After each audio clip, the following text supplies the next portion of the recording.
প্রতিটা দিনের শুরু কিন্তু আমার এইভাবেই হয়ে থাকে। ভগবানের পূজার জন্য আমি সকাল সকাল ফুল তুলতে এসেছি আমাদের বাগানে। আজও কিছু পজিটিভ কথা রইল আপনাদের জন্য।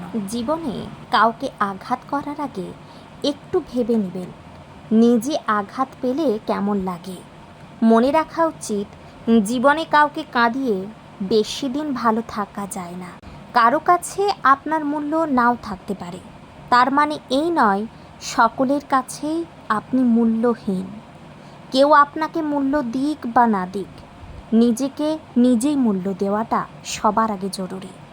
আমাকে কেউ পাত্তা দেয় না, কেউ আমার কথা ভাবে না, তার মানে এই নয় আমার জীবনটা এখানেই শেষ। এই মুহূর্ত থেকে নিজেকে নিজে গুরুত্ব দিন। নিজে যখন সাফল্যের উঁচু স্তরে পৌঁছে যাবেন, দেখবেন আপনাকে মূল্য না দেওয়া মানুষগুলো আপনার আশেপাশেই ঘুরঘুর করছে।